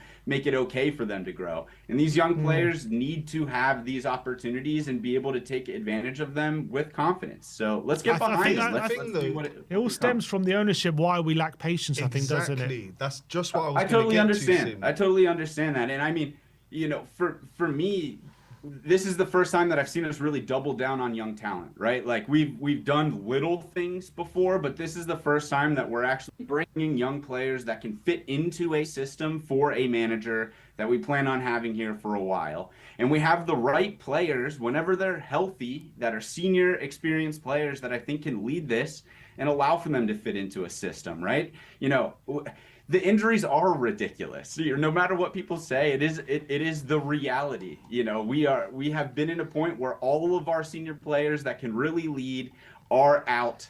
And we have Son that has to play every week because he's our only leader out there, and they look to him for calmness in these areas. And you see the form falls off towards the end of the game when fitness drops. They don't have leaders or experienced players out there that know how to see it out. We need to give them this opportunity. And I understand the ownership, but man, for me, how do we get it both ways? How do we bring in world-class young talent like we have been here recently, but also do the other pieces? And I think Donso was a great addition here. I thought he played spectacularly this game. I think him at the center back position, sliding up into the middle, looked way more like Romero and what we need inside of the system to actually make it work. And that breeds confidence and allows for a higher press. And the system's starting to look like something here. And you see it throughout all phases of the game actually being, you know, something that you can depend on and not just cause chaos. A lot of people will say, though, you know, despite all that, and I agree, I think we looked a lot more organised today, and I think the performance was much better than what we've seen in recent weeks. But even with that, you know, some people would say we still maybe got a bit lucky with the win. United did have a few chances late on, and they could have easily got a result. Yeah, and United got lucky that we didn't finish any of our other 19 shots that didn't go in, right? We had great opportunities here. It could have gone one way or the other. That's the Premier League. That's the sport. That's what we're signing up for. But we showed resilience. We had a nice, you know, finally experienced keeper back in net. That's a great shot stopper that leads that defense and creates structure back there. Man, I think this was a positive game. I think this is something we should be hopeful for and look to propel us forward here. You know, I know you made the joke that we're 13 points off of 5th place. That's the reality of things. And we can even get into, you know, upper mid-table and be in a position that isn't an embarrassing spot for us to finish this season and still have the opportunity to win a European trophy. Let's try to manifest that. You know, this is the time. Let's take advantage of it. Let's manifest a European trophy. That's what I want to hear, Quinton. Come on. We got to go after it, boys. Come on. We see you out in Bilbao, yeah? Sim's already got his hotel booked. 100%. Quinton's coming well. I wouldn't go without Quinton. Come on. Yeah, big up. And I think it was clear, wasn't it, having these players back, what a difference it made. And Ange was asked in his press conference if he feels any sympathy for Ruben Amorim, who obviously had a bench full of teenagers. And had a dig at him. And he kind of had a dig at him. And he said, I don't see any sympathy cards for me in my office right now from other managers. And he also said, I see Amorim playing players out of position with kids on the bench, but he said, welcome to my world. And you've only done it. He's only done it for one game. We've done it for 3 months or 2 months. He also claims what happened to us this season is going to happen to other clubs, and it's coming. Do you think that there's some truth to that? Do you reckon there's going to be a lot of injury crisis from other clubs and that maybe could breed opportunity for Tottenham, as kind of bad as that sounds. Yeah. Well, first off, I think it's awesome. Here in the United States, we love the trope of an Australian villain in an action film. Let's have that, man. Let's have him be the heel that we're making him out to be. I'm okay. I'm okay with that as long as we're winning games and we're having that high press that's so ruthless here and we're able to get that. We'll go through our issues. We don't need sympathy cards. We don't need to send them anywhere else either. I think that this is something that you will see, though. You know, to agree with Ange's point to a point here, with the congestion of games and the format that we do have, it's brutal on the players. It's brutal on the on everybody. I think that this is something that's just part of the game. He's talked about it consistently as the congestion is extended more and more here for the players. This will start to come through more, and I think this will be something that'll be talked about more and more at a league level as well. How do we battle this so we don't have drop-offs in the quality of the product that we're putting out there for people to consume? Because, man, at points whenever you don't have a single player from your starting 11 here starting for your team, it's sometimes hard to validate spending the time to watch because it's going to be painful. You know, so I think that this is going to be something that continues to be a talking point, and we'll see more and more people be affected by it as the season goes on. All right, well, Quinton, look, it's been a great call, mate. Appreciate your time and calling in. Please call in again. It was really, really great. I really enjoyed talking to you. So awesome. We'll see you soon. Appreciate you guys. Love the content. Been watching for years from the States here. Keep it up, and come on, you Spurs boys. Come on, big up, Quinton. Another great call from the States. Loving these calls from the States today. Big up to Quinton. All the Americans in town today. Come on. Loving the win. Loving the positivity. Fantastic. And finally, I think, is he gone? All right, so I think that was the last call then. Big up Quinton. Big up to everyone in the chat who interacted with us and all the super chats. Big up to everyone today.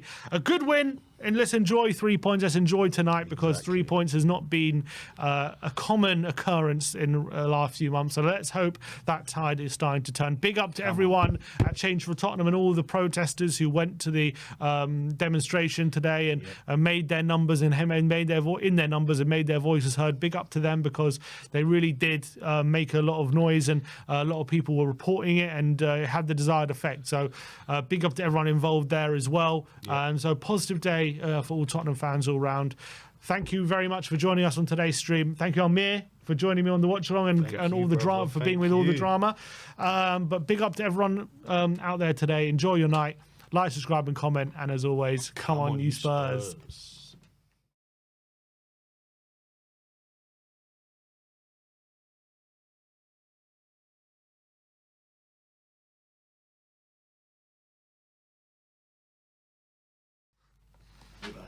Hold the phone. Hold the line. We are back. We are back.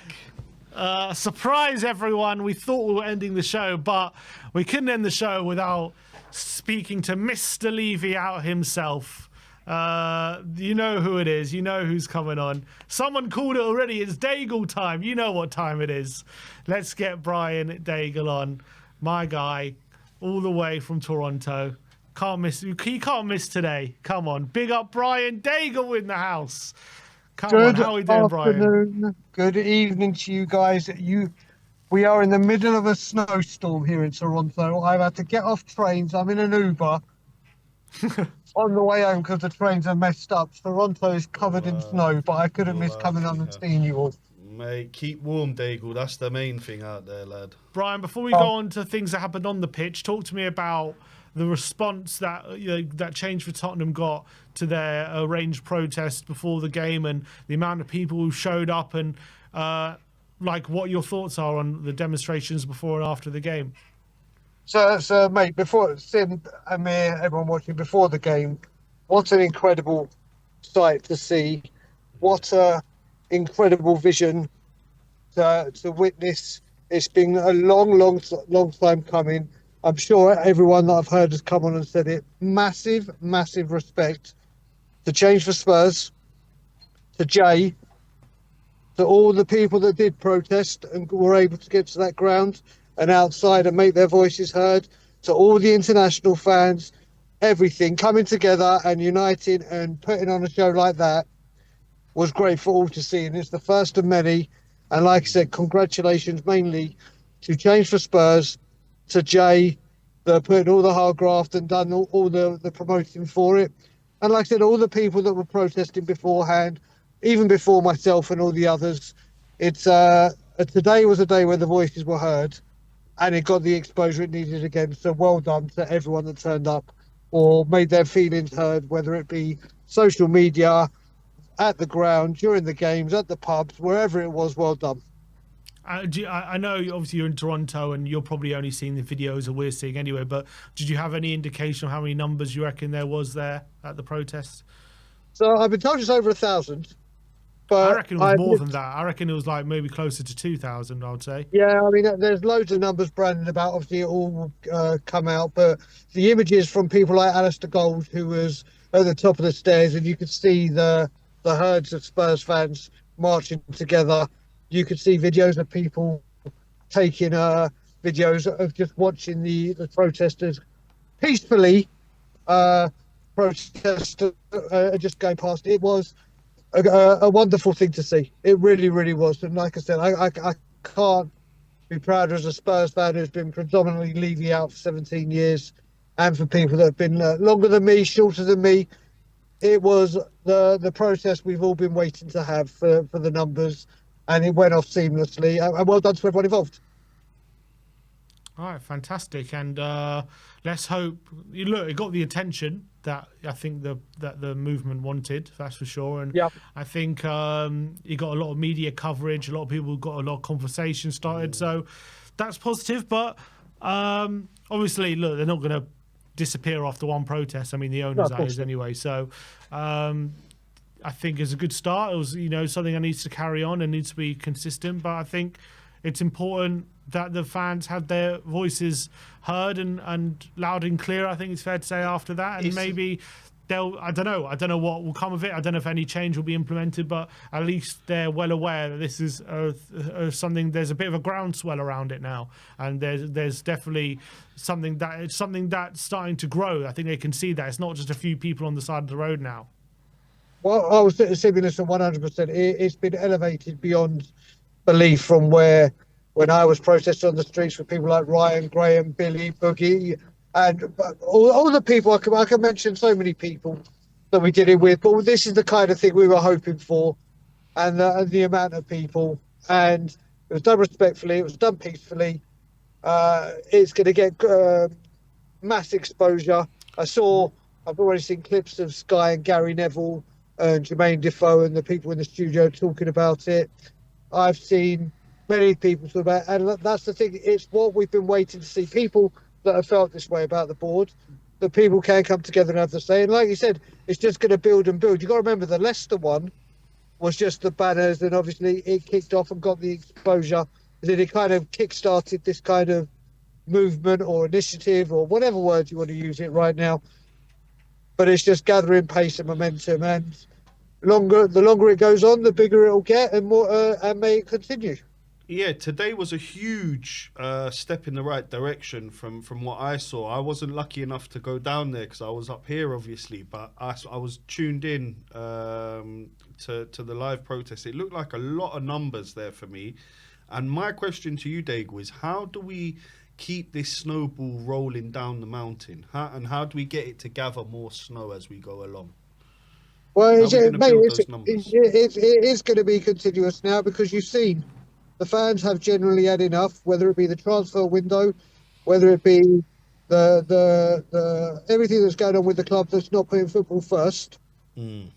This isn't just about it's no longer what's going on the pitch that matters to these owners, and now people are seeing it more and more with every passing season or every passing window, and it's great to see that it can be done. It can be done peacefully. It can be done correctly. And that's the most important thing, that coming together and making our voices heard together as one rather than fractured, we'll win it. We were trying to win battles when this is a big war, and we're only going to do it together. And it looks like more and more people are seeing it. More and more people are willing to act on it. And you've got to remember, Amir, brother, come April time, the season ticket prices will go up. Levy's bonus will be announced. these kind of things aren't going away anymore. They're not going away. There's just a belief now that time's up, time for change, and we've changed for Spurs the helm, directing what's going on and seeing what the next steps are. It's growing and growing because it's been done correctly. Danny Kiriakou claims there was 1,700, around 1,700 there at the protest. That seems about right. That seems about And fair play to Danny Kiriakou for finally getting somewhere on time. I saw him there. He managed it. I know Ben drove him up there, so that was the reason. But congratulations, Danny, for being on time. Brian, all right, so that was events off the pitch. In terms of events on the pitch, we got a win today, back in what's called first win at home since November. Back-to-back wins and back-to-back clean sheets. I think back-to-back clean sheets in the league for the first time this season, I think. And also back-to-back wins for the first time since, I think, we beat Man United and Brentford in back-to-back games. I think that was like October time. What did you make out of the performance today? Was it a step in the right direction? Was it a good performance, or did we get a bit lucky? Well, let me just say, first of all, we played so much better. Yes, we had players coming back. Look, we did look different. There's no denying it. I'll be honest, we certainly looked a lot brighter. We looked a lot more composed at times. Manchester United, I didn't realise how bad they are. I really, honestly, going forward, the amount of times they choosing the wrong pass or whatever. But I don't want to talk about United right now because, as you know, I'll come on here and criticise them with the best of them when there's room to criticise. And I believe reason to. And today, you have to give praise. We should have been more ruthless. We should have scored more. But Vicario came back, made some superb saves. I tell you what, I don't know if it was because he went off injured, but I'm really liking Danso. Yeah. I'm really, really liking Danso. He slotted in well. Porro looked better. Maddison, who I'm heavily critical of, looked much better today. And listen, I've got to give credit. Could we have scored more and been out of sight? Yes. Did we make it hard for ourselves? Yes. Could Manchester United have scored? Yes. Did Spurs deserve the win and played a lot better than normal? Absolutely. Absolutely. And you've got to give credit to them. And I will say Ange as well. I'm still not there with Ange as in I believe he's going to be able to turn it around, but I will give credit where it's due. And today he's got it right. I tell you what, Daigle, he's got a thick skin, though. You can say what you want about that Aussie. He's got a thick skin. He's taken a lot of heat. He's got a thick.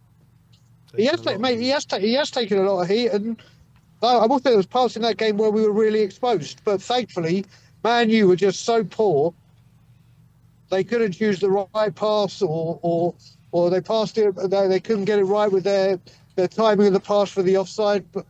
But Spurs did their job today. Could have been a better scoreline, but it doesn't matter. A win's a win, and it's a good day for Tottenham Hotspur. 3 points on the pitch, going up the table. You can see what a difference though it made having the likes of Vicario and Maddison in the lineup, and the likes of bringing on the likes of Brennan and Odebear coming off the bench, and you could bring off the likes of Basuma as well. So it just made the world of difference, I think, didn't it? Just to making everything a bit more cohesive, a bit more energetic. It did indeed. I've just seen it. I can't see you now. I can see Ben sitting on his sofa. Hello, Ben. Oh, Ben Spence. There you go. I just saw that. That's what happened on Zoom for some reason. But no, look, it did look better having them on the pitch. But like we know, we've got to make sure that the minutes are managed, that they don't come off sore or anything like that, and they have any setbacks. But listen, today we got the job done on and off the pitch. Pitch, yes, which is been a long time since we've been able to say that.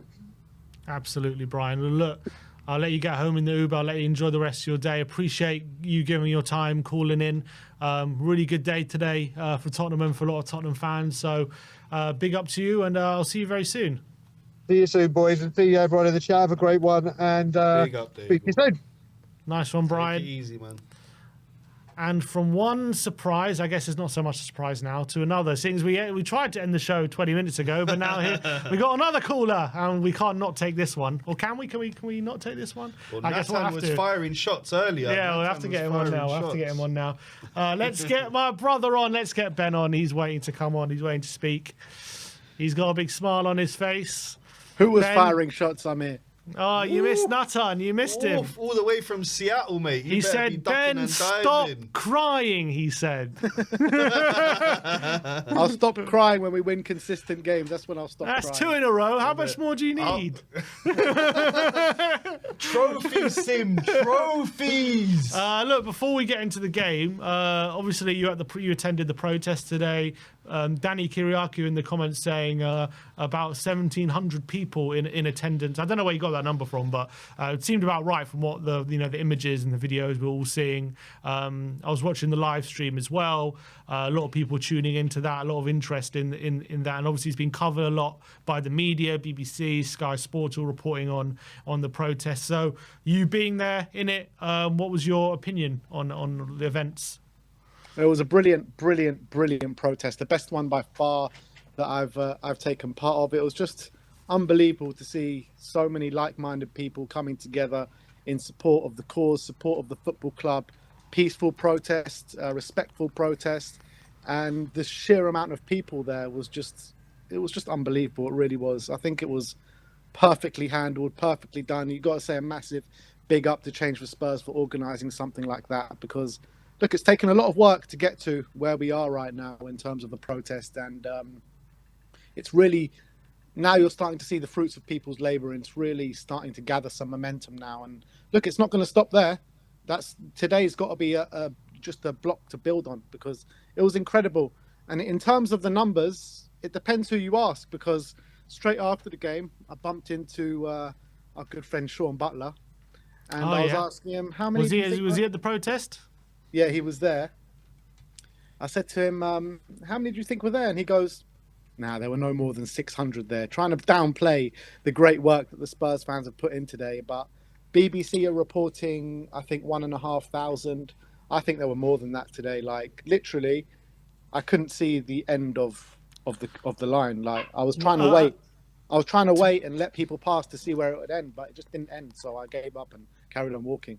Obviously, I wasn't there, but if I'm just to be fair to Sean, when I was looking at it initially, I think I was watching the stream when you first arrived, I was looking at it, I thought about 600 was probably the right figure, but then I saw other clips when it obviously got into full swing, and there was definitely over 1,000, I would say at least. So yeah, I think, Sean was there for the whole thing. Yeah, so fair enough. So he attended it. He was there for the whole thing. He was interviewing people there, and he said. He was also interviewing people in the stadium, and he said, in the stadium, the vast majority of who he interviewed are now Libby out. Interesting. In the stadium now, I leave. In the stadium, yeah. And how many people do you think stayed in their seats after the game, would you say? Not many. That was pretty disappointing, but I think because of the resounding success what before the game was, I don't think we should kind of focus on how disappointing that was. It's just a building block, and we go from there. Would you scrap the sit-in for next game and just focus on the before? I would actually focus more on the sit-in, because I think that's what needs the most work, and I think it sends a big message, and I think the visuals of it are so good inside the stadium. I think we need to focus on the sit-in and get as many people as we can to stay after the game. How long did the people who did stay after the game? It was about 20 minutes, half an hour, until once everyone had left. Okay. Were there chants? Yeah, there were chants and everything. It just wasn't as many people, anywhere near as many people as what was on the march. I would say no more than a couple hundred, probably. So maybe a lot that were on the march didn't have tickets. Potentially. Yeah. Potentially, but I know other people that they had to rush off straight after the game. People got things to do as well. So of course, which is why it's such a magnificent feat in the first place to see those kind of numbers for the protest. It's incredible, really, and I'm just hoping that this will have the snowball effect now, and we'll start picking up more and more people, and pressure will be applied. Absolutely, we got momentum now. That's what we needed. Yeah. Because with the protest before, however, we just never seemed to get the numbers and we couldn't get the numbers. And now it feels like there's an actual body to get behind in change for Spurs, and they're gathering a lot of momentum, and they're doing some great work on and off or on the protest and off the protest. You know, the work that they're doing on social media, they're utilizing all the YouTube channels. They're like a body that everyone can just get behind, and it's more professionally done, I guess. Yeah, for sure, 100%. But in terms of the game, obviously we got the win. We won 1-0 against, not a great Man United team, but we got the win in the end. What did you think of the performance overall? Yeah, look, I think it was two not so great teams going up against each other today, to be honest. I felt like we were by far the better team. I thought we controlled it for the most part. You know, we looked a lot more calmer in possession than maybe we have done over the past couple of weeks. But look, United, particularly at the end of the game, but even in the first half, they had those 3 chances in quick succession. Garnacho completely free on our right-hand side, where he probably should have done better from. So, look, we conceded a lot of chances today, and I feel like if we conceded those chances against a better team, they probably would have put us away. But it's also fair to say, especially in the latter stages, let's say the last 15 minutes, we did have a number of breakaways which we just didn't capitalise on, didn't we? Which was very frustrating. Yeah, no, absolutely. And I really like the look of Tell. I think him in the number 9 today, he had a number of shots, a really busy performance. I like his little touches on the ball as well. I think he's going to be a really good player for us. I think I like the look of him at Villa, but I just thought he was a bit lightweight. But I think 9 is much more his position than out on the wing, particularly in the Premier League. And having those players back, I think Maddison, Vicario made such a difference today, didn't they? From the start, I thought they were such big influence on the game. And obviously, what a difference it made, being able to make subs compared to Man United, who really couldn't make those subs. I think that made a big difference today. Yeah, it looked like the Crash changed locations from N17 to Manchester. You look at our bench, you look at their bench, they've got a bit of a Crash running there. And we look at our bench, we finally have some options again. It was unbelievable to see. I was just before the game, we were going through the bench with Dad, and we're like, what the hell is this? We've actually got options on the bench. Brennan Johnson, Odebear, Udogie, Bissouma, like all these players on the bench. And look, I thought Brennan had a bit of energy when he came on. Maddison, I think he was running the show in the first half. He was so aggressive. There was one moment when Man United looked to be on a breakaway, and Maddison just busted a gut to get back and slid and did a really unbelievable sliding challenge. I thought he was brilliant in the first half. He did tire as the second half wore on, which you probably expect. I think Vicario was one of the better players today. He kept us in it at times. It was just so good to see someone of that kind of elite shot-stopping ability, because I think if Kinski was in goal today, we might have let in 1 or 2 with the chances and or with the saves that Vicario made. And my man of the match today had to be Jed Spence. I think Jed Spence was phenomenal out the left again. I agree. I think he got man of the match from Sky Sports. I thought it was another phenomenal game from him. I thought especially actually in that last half an hour where United were looking to put us under the cosh. He was so often just dribbling his way out of trouble, having boundless of energy. It was another top display from Jed. There was also a great call from Ange not to put Udogie straight in and keep Spence, because everyone's saying once Udogie comes back, Ange is going to put him in, he's going to drop Spence, but he didn't. He kept Spence in the team. And maybe that's Ange telling Spence, and although Udogi's back, you've deserved your place. Yeah, absolutely. I mean, there's always an option to put Spence on the right-hand side and put Udogie at left-back, because Spence is actually naturally a right-back. So I want to see that. Porro was good as well today, no? Would you not think? No, I think with Porro and Decky, I think both of them, I don't think Decky had a great game by any stretch of the imagination, but what I did think is that their energy levels were a lot better than what we've seen over the last month or so. I think the week rest have done them both the world of good. And I think Porro played well, don't get me wrong, but I just feel like it's still too easy to get down our right-hand side. A lot of people saying with the form Spence is on and the international rate coming up, does he have a shot of making that international squad? Of course he does. I think he does 100%. I don't see a reason why not. He's one of the better performing fullbacks in the Premier League. Tuchel's been watching many of our games. I think if he's watching many of our games and not thinking Spence is deserving of a call-up. I don't know what he's watching because today, Manchester United did not know how to deal with Spence. Every time he got the ball, he looked to drive forward. He looked to drive into the space. And it looked like every time he got the ball, Man United were shit scared of him. I'm not going to lie. That's what it looked like from the stands. And Mazraoui, you know, he's a good fullback, I know he's kind of playing right centre back, but every time he came up against Spence, he just couldn't handle him. And it was like Spence was like a world-class winger up against him. It's his physicality that I find is very unique for a winger, because he's got the pace and he can beat you, but he's also stronger than you, which is not usually the case. Usually the kind of lightweight wingers, you can be pushed off the ball, but he's very strong, Spence. So... you know, hopefully can continue going from strength to strength. Yeah, it's so great to have him in this kind of form and having him as this option. But look, we got the win, and obviously up to 12th. Obviously, you know, not the most glorious position, but with players coming back, is there is there hope things can turn yet, or are you still jury's still out? Jury's massively still out. Of course, it's still out, but we live in hope. We live to fight another day. 2 wins in a row in the Premier League in between 2 cup exits. But look, all we got to do is see where we go from here. We got a game against Ipswich next weekend, which is a very winnable game. So if you can make it 3 on the bounce in the Premier League, if all of a sudden we're starting to be one of the form teams in the Premier League with 3 wins on the bounce.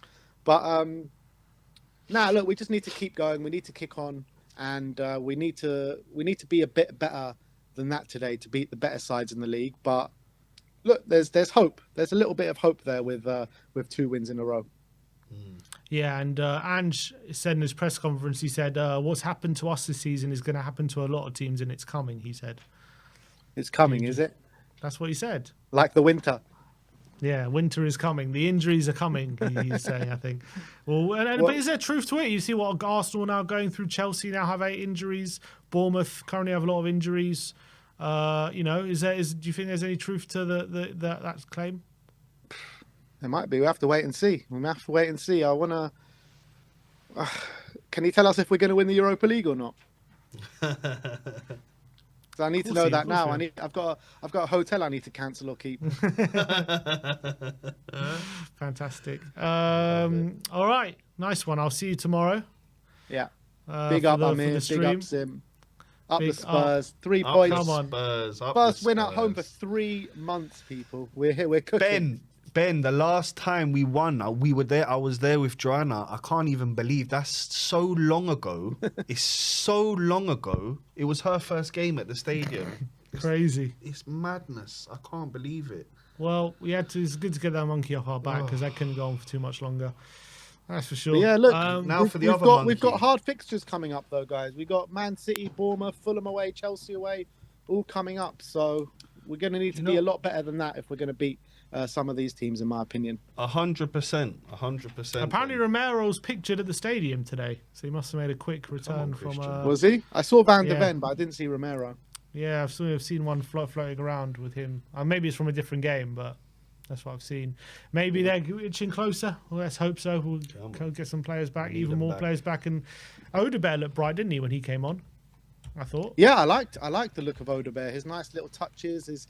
He just seems to get round players with ease as well, Odegaard. So look, I think definitely reasons to be happy and reasons to be excited moving forward today, but a lot of work still to do. That's for sure. Definitely. 100%. All right. See you tomorrow, man. And big up to you. Big up. Take care, Ben. Nice one. That was my brother. And I do think we are actually going to end the show now because we have no more callers. But big up to everyone in the chat and big up to everyone who joined the stream and called in. But yeah, that is going to be the end of the stream today. I've already done 1 exit, so no need to do another one. Like, subscribe, and comment. And as always, come on, you Spurs. Yeah, man.